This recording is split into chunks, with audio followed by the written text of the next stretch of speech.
الشتاء خلص ودخل رمضان ولسه العيد، وهندخل للصيف بلازاليزنا الجميله، ونبتدي بقى نجري ورا اعلانات التخسيس والعمليات، وفي دماغنا حلم واحد: فورمة الساحل. يخلص الصيف ومنحنى السعاده الاصيل زي ما هو اما زادش، والصيف اللي بعده نفس الحلم بنفس الحماس، دوامه ما بتخلص لكرش كل سنه اكبر من السنه اللي قبلها. يا ترى ده سوء حظ ولا غباء من الاخرين؟ ده اللي هنتفزلك فيه النهارده. اوعى تكون فاكر ان اللازاليز دي جديده علينا بسبب الجانك فود والرحراحه.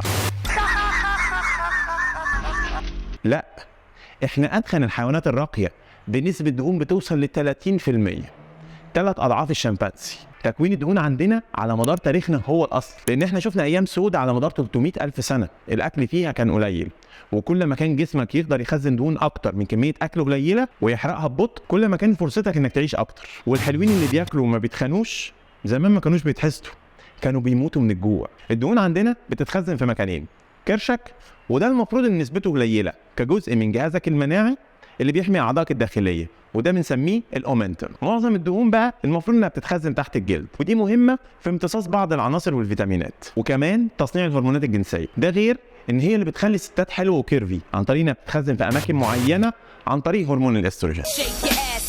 العب. عشان كده الستات لما الهرمون ده بيقل عندهم لاسباب كتيره اهمها المينوبوز بيطلع لهم كرش. انت بتقول ايه يا جدعان؟ قله الاكل زمان خلتنا ناكل اي حاجه وكل حاجه، حشرات، خضار، فاكهه، بس نقطه التحول الحقيقيه في تطورنا وجسمنا بالشكل اللي موجود دلوقتي كانت مع بدايه الصيد واكتشاف النار. بقينا بكميات قليله من اللحوم والدهون بناخد نفس السعرات الحراريه اللي كنا بناخدها من حش كميات كبيره من الخضار والفاكهه والحشرات. ده خلى حجم جهازنا الهضمي يصغر ومخنا يكبر ويتطور 3 اضعاف. ده بسبب ان اللحوم والدهون غنيه بالفاتي اسيدز. وبعدها جربنا السمك وشرب اللبن. ايه لبن امي. لحد كده وزننا كان مثالي جدا، الاكل على القد واللي جاي على قد اللي رايح، لحد ما ابتدينا نزرع من 10,000 سنه وبقى في فايض من الاكل، وابتدت رحلتنا مع الترهلات. يا نهار اسود. الكرش ومنحنيات السعاده وقتها ارتبطت بالرفاهيه والدلع. حتشبسوت كانت تخينه، اخناتون كان عنده تضاريس، توت عنخ امون كان بفخاد، هيميونو مهندس الهرم الاكبر كان ثدييات، ارسطو، افلاطون، الجاحظ، ابن رشد، تشرشل، اينشتاين، صلاح جاهين، كلهم كان عندهم ترهلات. حتى اسره محمد علي لحد الملك فاروق كانوا شبه الكره الكفر. تعالوا مع بشوات. السكس باكس والعضلات اللي انت فرحان بيها دلوقتي كانت للجنود والعمال والعبيد بس. يا خدام. كرشنا طول عمره اهم حاجه عندنا، احلامنا وامنياتنا معظمها عن الاكل. حتى في وصفنا للجنه اكل وشرب وانهار عسل ولبن، القرابين والاضحيات اللي كانت بتتقدم للالهه كان معظمها اكل، لانه اغلى حاجه عندنا. كرشنا هو اللي كان بيخلينا نحارب اللي حوالينا عشان نجرب انواع جديده من الاكل، يكش نشبع. كريستوفر كولومبوس اللي اكتشف امريكا رحلته اصلا كانت عشان يكتشف طريق للهند يخلي الاوروبيين يحتلوها عشان التوابل والبهارات اللي فتحت نفسنا اكتر ما هي مفتوحه، وخلت الاكل زي الجنس بيبسطنا حتى لو مش جعانين. ياض كانك مش مظبوط ياض. في القرن ال18 مع تطور التكنولوجي في الزراعه وطرق التخزين، الكرش ما بقاش للاغنياء بس، بقى كل من هب ودب عنده كرش، وظهر مصطلح الاوبيسيتي او السمنه، وابتدينا مع الوقت ناخد بالنا من العلاقه بين الاوبيسيتي والصحه، لحد ما اتاكدنا في القرن العشرين من ارتباطها بامراض القلب والسكر.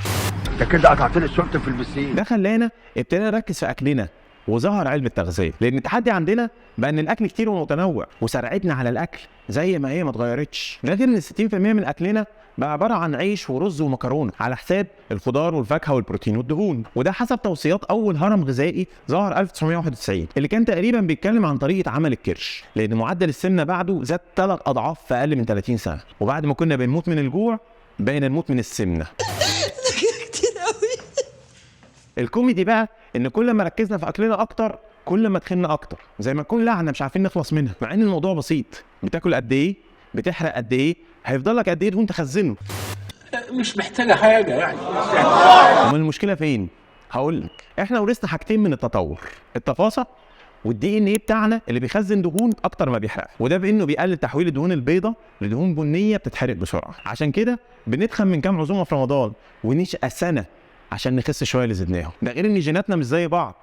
في ناس الاكل مطرح ما يسري يمري، وفي ناس زي العرسه تاكل وتنسى، وده بسبب هرمونين: الليبتين والجريلين. الليبتين بيتحكم في كميه الدهون المتخزنه، والجريلين اللي بتتحكم في احساسنا بالجوع. لو جسمك ما بيفرزش ليبتين، مخك هيبقى فاكر ان مفيش دهون متخزنه وهيخليك تفضل تاكل. ولو جسمك بيفرز جريلين بكميات كبيره، هتفضل طول الوقت حاسس بالجوع. بالاضافه طبعا للابيجينيتكس او التغييرات اللي بتحصل في الدي ان اي بتاعنا، واللي بتحدد ان من جيناتنا اللي هتبقى شغاله. في علاقه ما بين اكل امك وهي حامل فيك وكرشك لما تكبر. اللي بيتولدوا وزنهم قليل مناعتهم بتبقى ضعيفه، وده بيخلي جسمهم وهم صغيرين يجمع دهون في منطقه البطن علشان يحميهم من الامراض. الاومنتم اللي اتكلمنا عليه في اول الحلقه، دول لما بيكبروا وياكلوا جانك فود او يتجوزوا وياكلوا مكرونه وبانيه بيطلع لهم كرش بسهوله. والدهون اللي كانت مفيده ليهم وهم صغيرين بتبقى مضره جدا ليهم لما بيكبروا، لان الكرش هو السبب الرئيسي للامراض المرتبطه بالسمنه زي السكر والقلب.